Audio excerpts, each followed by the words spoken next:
En Perspectivas de hoy tenemos un invitado realmente muy especial. Ha pasado por esta casa ya hace unos años. Pablo Mendelevich, que es periodista. Bueno, hola Pablo, tanto tiempo, ¿cómo estás? ¿Qué tal? ¿Cómo te va? Qué alegría estar en Recuerdo. Bueno, la verdad, ¿no? Hace un mes aproximadamente que Ana cumplió 58 años. Allí recordábamos también parte de tu paso por aquí, por este canal. Una televisión distinta, ¿no? Ya han pasado casi 30 años, Pablo, de aquella etapa. Qué bárbaro, 30 años, no me hagas acordar. Qué bárbaro. Se ha pasado la vida. Sí, bueno, sí, yo era más joven, sí, entonces, justificadamente. ¿Cuál es tu presente, Pablo? Más jóvenes. ¿Cuál es tu presente? Mira, allí estamos viendo imágenes, mira, fíjate. Otra cosa, fíjate. Qué Mirá. lindo recuerdo, Mirá. qué lindo. Otra Sí. cosa era muy lindo hacerlo, era maravilloso. Realmente fue una etapa muy, muy linda, en Sí. todo sentido. Sí, En sí, todo sentido. me acuerdo. En la noche de nuestra ciudad, también, ¿no? Con nuestra estructura de trabajo, fue realmente una etapa muy interesante. Pablo, ¿cómo te encuentra hoy la actividad periodística? Mira, bien, pero un poco, qué sé yo, no escapo a la decepción general, ¿no? A la amargura, la decepción, la incertidumbre, esto de vivir en un país donde los jóvenes se van a vivir afuera. Si querés convencer a uno, te lo regalo. ¿Qué argumentás para convencer a un chico que no se vaya? ¿Qué le decís?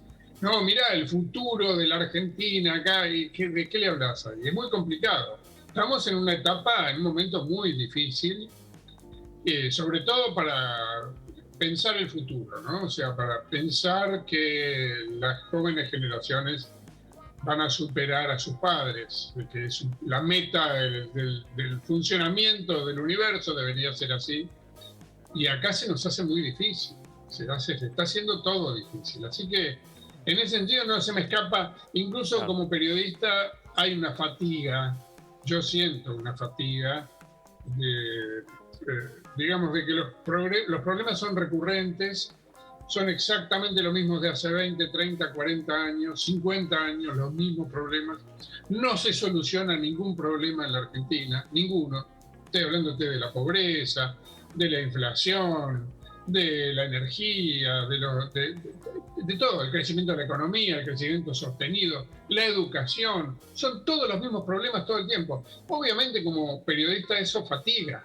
Te fatiga porque es un círculo cerrado que, bueno, y ya llega un momento que no sabes muy bien, te da la misma impotencia que siente cualquier persona, un periodista político la siente en términos de, bueno, yo me la paso buscando información o analizando las cosas y que yo, y estamos siempre dando vuelta en torno de lo mismo. Y no hay un progreso estructural ni sostenido. Eso es decepcionante. Claro. Y tenemos una característica aquí en Argentina de superarnos continuamente, ¿no? Cuando uno imagina que han pasado etapas que han sido muy duras para nuestro país, vivimos siempre, lamentablemente, ¿no? Superándonos en crisis y conflictos políticos, económicos en nuestro país. Sí, dentro de eso que vos decís, que después de una crisis viene otra, creo que ahora estamos en un atolladero, ¿no? Una cosa donde, bueno, ya no sabés muy bien cómo se sale de esto, donde todos los meses irrumpen cosas nuevas que parecen ser nuevas y estamos siempre plantados en el mismo lugar, ¿no? Esta discusión que se ha generado a partir del intento del magnicidio, y que cambió el foco, nuevamente cambió el foco de las cosas, pero a la vez te lleva al foco anterior, porque el peronismo lo que logró instalar son exactamente los mismos planteos argumentales de Cristina Kirchner, que consisten en empardar la persecución judicial que ella sufre con la condición de víctima de un magnicidio frustrado. Claro, claro. Entonces, en esa falsa paridad quieren meter a los medios, a la justicia, a la prensa, a la oposición, a las opiniones divergentes, todo lo mismo. Lo cual es un disparate absoluto. El hecho del magnicidio es condenable, es un hecho en sí Total. mismo, Sí, sí. condenable y repudiable, pero no tiene nada que ver ni con la Corte Suprema, ni con la oposición, ni con el juicio de vialidad, con nada, no tiene nada que ver con nada. Y por otro lado, como el gobierno lo diagnosticó muy mal, Alberto Fernández, al decir tenemos poco tiempo para terminar con la violencia porque está en peligro la democracia, esto es mentira. No hay tal violencia, no hay una secuencia de violencia en Argentina. Violencia había en el gobierno peronista del 73 al 76, cuando tenías 6 muertos políticos por día, 6 asesinatos políticos por día. Eso era violencia. Yo no estoy subestimando el episodio del jueves pasado. Es grave, es un episodio grave, pero pongámoslo en su justo término. No podemos decir que la Argentina está en un momento de violencia política. No existe esa violencia política. No hubo en todo el siglo XX, no hubo un solo intento de magnicidio. Este es el primero que ocurre.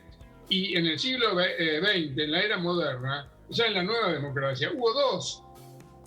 Quisieron matar a Alfonsín y quisieron matar a Menem. Y en ninguno de los casos se reaccionó como se está reaccionando ahora. Con un disparate, con un feriado, poner un feriado.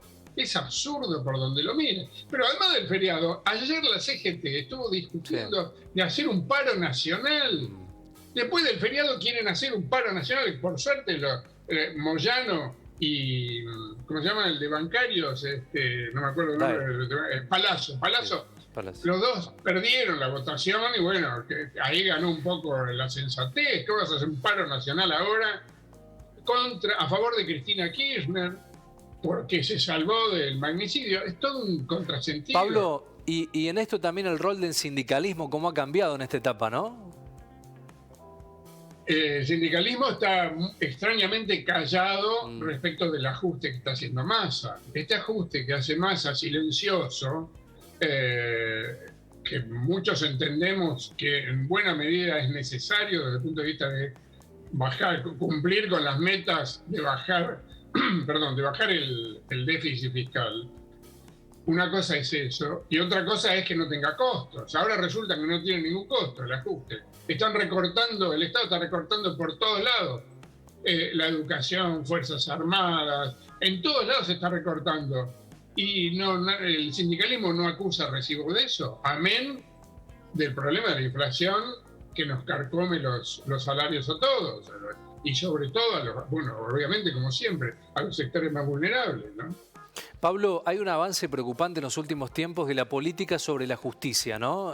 Se nota continuamente y cada vez más. Sí, es muy difícil hablar de la justicia, defender la autonomía de la justicia sin caer en la trampa de que parece que uno está defendiendo una justicia de baja calidad. La justicia es de baja calidad, está muy partidizada, es muy ineficiente, y lo más grave que tiene la justicia, en mi opinión, es el manejo de los tiempos. O sea, una justicia que tarda 15 años en dictar una sentencia no es justicia. Entonces, toda la gran parte de la justicia penal está montada sobre la dilación. ¿Qué hacen los abogados defensores? Dilatan. ¿Con qué? Con chicanas, con esto, con lo otro. Todos los juicios son eternos. Salvo cuando son causas de lesa humanidad, que no prescriben.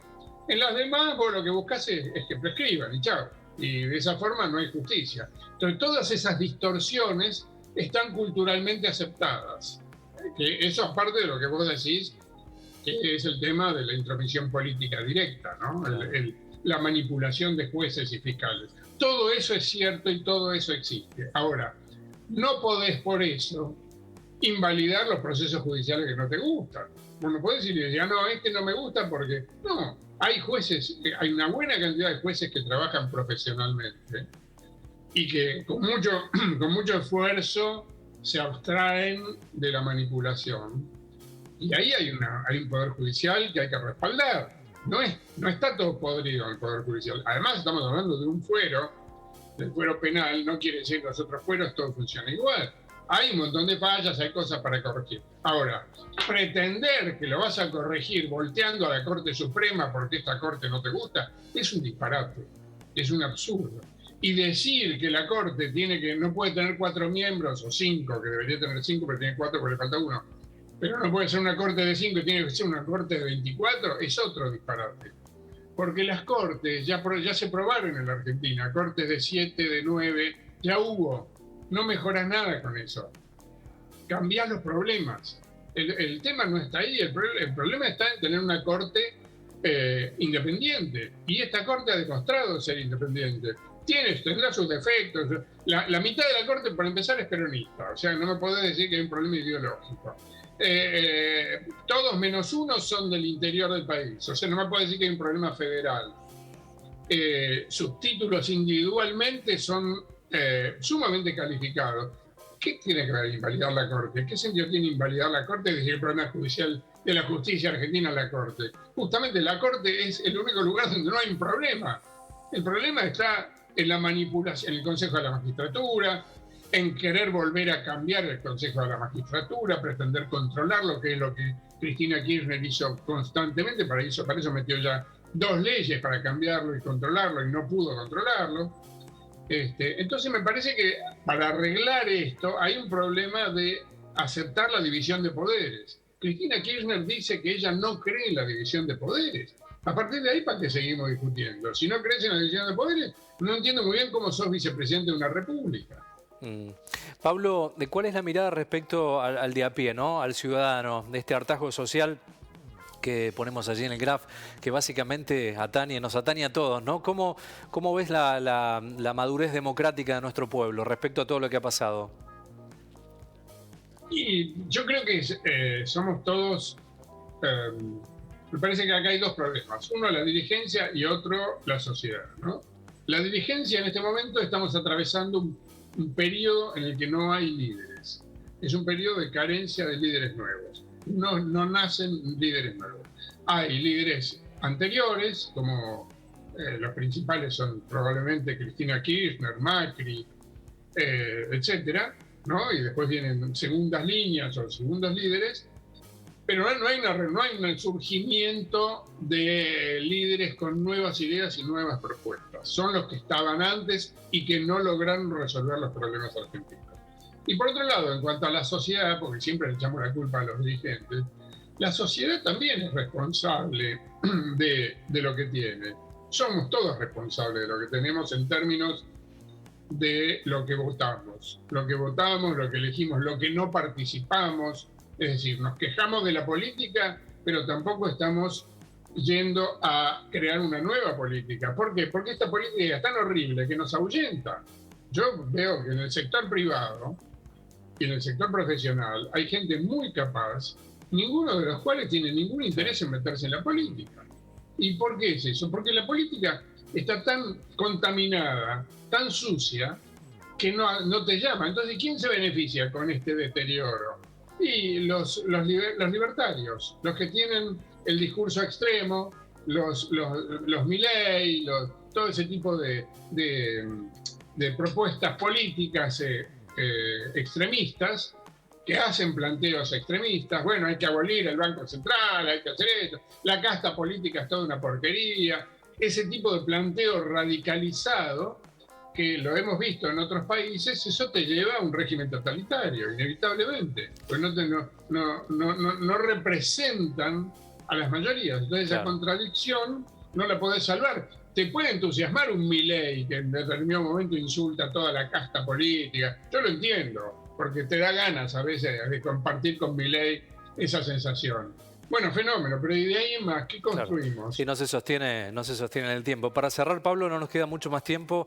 El fallecimiento hace realmente poco tiempo de Magdalena Ruiz Guiñazú, ¿no? En 2 líneas, ¿qué ha significado para la historia del periodismo, ¿no? Y en un vínculo contigo también. Mira, si yo te tengo que decir en una palabra, si vos me apurás que te diga en una palabra a Magdalena, que te la describa con una palabra, te diría, la primera palabra que me surge es honestidad. Era una persona muy honesta, muy coherente con ella misma, por eso ella no tenía problema en decir, hablo desde el rincón de las hornallas, decía así siempre. Una mujer muy, muy culta, muy formada, muy íntegra sobre todo, que se dedicó toda su vida al periodismo, salvo cuando Alfonsín, el presidente Alfonsín, le ofreció inesperadamente formar parte de la CONADEP. Y ella valientemente aceptó y se cargó eso al hombro, desde su honestidad personal. Lo único que ella podía poner ahí era honestidad, honradez. Y lo puso, y hizo un trabajo maravilloso, muy sacrificado, que en su momento le valió un montón de condenas, entre otras de su clase social, ¿no? De vecinos de su edificio, de personas allegadas de su familia. Bueno, ella mantuvo eso en forma íntegra toda su vida. Y hoy con las condenas, ¿cómo se llama? Los pésames que estoy viendo,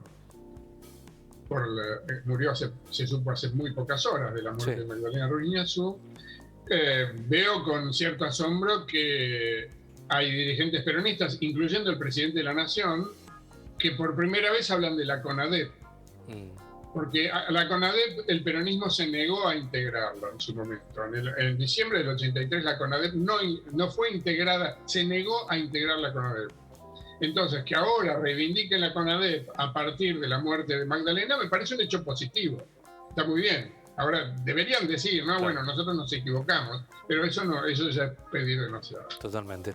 Pablo, gracias y un gusto, un placer. Dame 10 segundos para saludar a mis amigos de Río Cuarto, a todo el mundo, bueno, que tengo los mejores recuerdos y me encuentran fácilmente por Facebook, por Twitter, tengo un mail que es mendelevich@gmail.com para aquel que me quiera escribir. Y les mando abrazos a todos. Te agradezco muchísimo. Por favor, gracias Pablo, como siempre, saludos. Saludos a todos.